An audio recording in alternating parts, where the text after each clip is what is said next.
there's this guy by the name of Josiah Strong, who is this evangelical preacher, and he decides that we need to proselytize our foreign policy, kind of like we're trying to spread religion in the 1880s. So this kind of comes out of that whole social gospel movement. And so his name is Josiah Strong, and he writes a book called Our Country, in which he says, as America goes, so goes the world. And the idea with that is that he claims that Anglo-Saxon culture, kind of like how Karl Marx coins the term of American exceptionalism, that American culture is superior, we've got liberty, democracy, capitalism, and all that jazz. And it's our job that we need to spread this to the rest of the world. So kind of how the Europeans with Rudyard Kipling writes his tongue-in-cheek kind of poem, his satirical poem, The White Man's Burden. This idea is that because Anglo-Saxon culture is superior to other culture, then it should be our job to go out there and spread it to the rest of the world. And so he now is going to kind of take that idea of Frederick Jackson Turner and his frontier thesis, that American society has always kind of been defined by the idea of the frontier, that then we need to expand this manifest destiny abroad, so like these Europeans are doing with their colonization. So we want to spread Christianity and democracy and capitalism and all these things to the rest of the world. And the idea is, at this point in time, since the Europeans are colonizing, especially in Africa, if we don't colonize now, we'll never get the opportunity to do that. This idea is going to play in with the thoughts of the social Darwinism that is also becoming popular here in this period, especially in the cities. And so a lot of these social Darwinists feel that American society is superior, that we are more fit than the rest of the world, and if we teach other people in the rest of the world to be more fit like us, to spread our culture to them, then they will be more successful in the long run as well. And so this is going to play into these ideas here, these religious leaders, that our society and our form of Protestant religion is also superior to the rest of the world. So these Puritan ideas are also still kind of existing and coming into play with all of this here. Now, foreign policy elites are going to pick up on this. In particular, the folks involved in foreign policy who are really in favor of imperialism and really in favor of this kind of aggressive expansionist foreign policy are going to be called jingoists. That's let me see. I have to write things to remember how to spell them. Jiongist.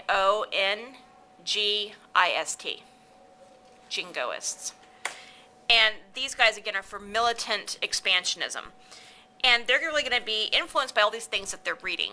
So some of these guys are going to be people like John Hay. John Hay is McKinley's Secretary of State. McKinley himself was not imperialist, but the people surrounding him were. You also have Teddy Roosevelt, who was the Secretary of War. He's also kind of a hardcore jingoist. We have a senator named Henry Cabot Lodge, who's the majority leader of the Senate, and he's in favor of this. And also the Secretary of War, who is Elihu Root. And these guys are all going to be kind of pushing for the United States to try to expand our influence abroad. Additionally with this, a lot of these industrialists are going to be in favor of expanding our influence abroad economically. And so as our exports are going to increase exponentially, then we also see there as being a necessity to find more markets for these goods. So, for example, like at the end of the Civil War, we had, you don't need to know these numbers, just kind of listen to this scope here. We had like $234 million in exports. By the time we get to 1900, that's expanded to $2.5 billion in exports. So that's a huge increase, the amount of stuff that we're exporting abroad. And Americans decide that if we can advertise and sell in the world market, then that could be what catapults us from being like the number 3 exporter to number 1 exporter. Now, additionally, you also are going to have farmers who also are going to be interested in this. So whereas you have farmers who are against things like tariffs and foreign trade, remember, until after World War I, farm products are still our number 1 export. And so they see that if we get these markets abroad, there'll be even more people that we can export farm products to that will also expand their success in this. And so here you're going to see this huge export economy, so for both manufactured goods and also agricultural goods. Because of this huge increase in exporting, we're going to see by 1900 the center of the world economy shifting from London to New York. And so the United States is going to become more important as we grow in this exporting, and we kind of see having this empire abroad, having colonies, as being necessary for this.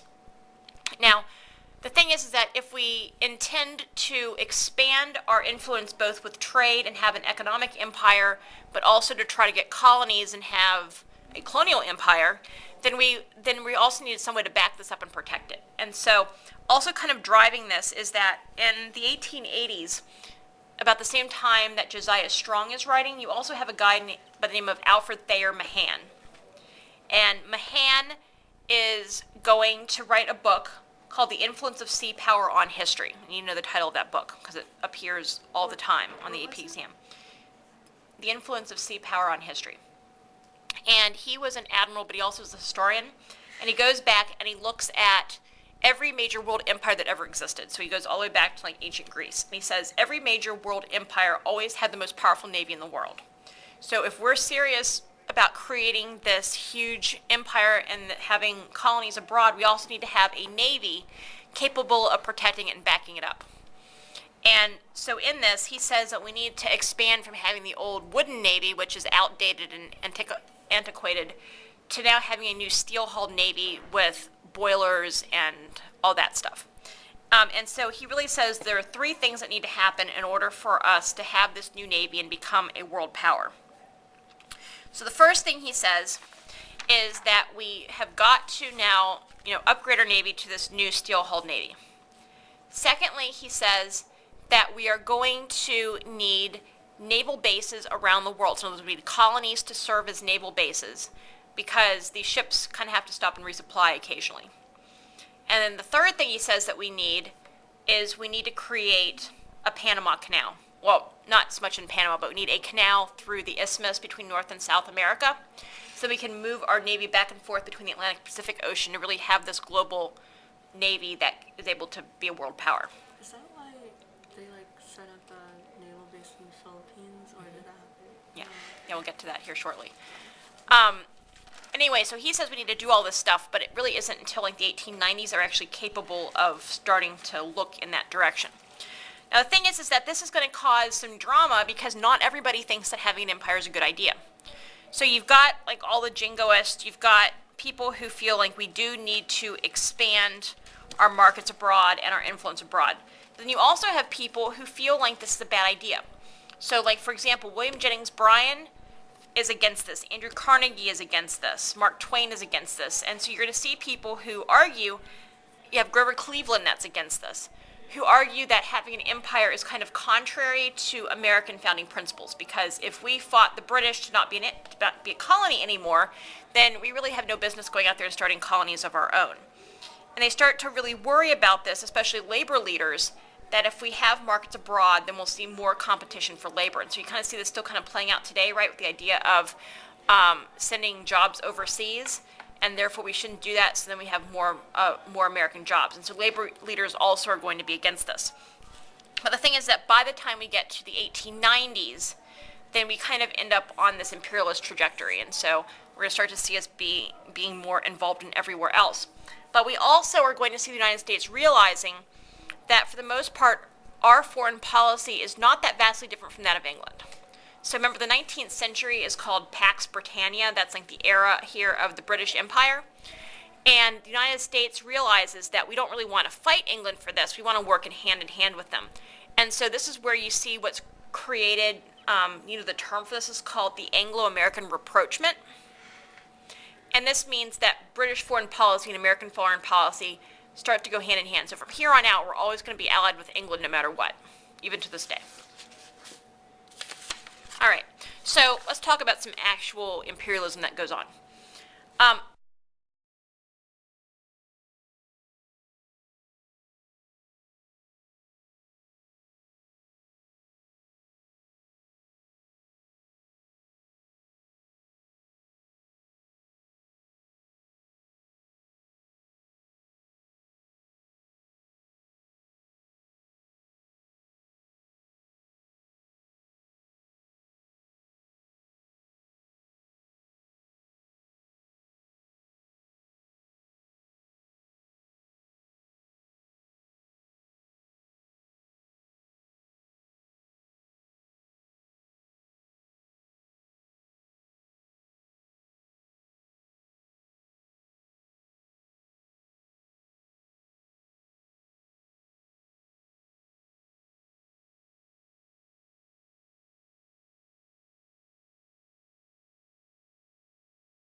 dying. Okay. Cells dying. You all right? All right. So he makes this agreement with the Panamanians in that he agrees that he will help them get their independence from Colombia if they then allow us to build a canal through Panama. And so because of that, when they end up rising up against Colombia, then he sends the Navy down there, which kind of sits off the coast of Panama and like threatens the Colombians that if they don't let the Panamanians go, then he's going to bomb them with the Navy ships. So Panama gets its independence. Now, Colombia had been allowing the French to try to build a canal in the area for a while. The thing is that all the French people were just kind of dropping left and right from things like yellow fever and malaria and stuff like that. But the United States does come in, and Roosevelt does start pumping lots and lots of money into building this canal. Now, the other thing, the reason why he was able to justify doing this militarily is that he makes an addition to the Monroe Doctrine. And this is called the Roosevelt Corollary. And the Roosevelt Corollary says that the only country allowed to intervene in the affairs of Latin America is the United States.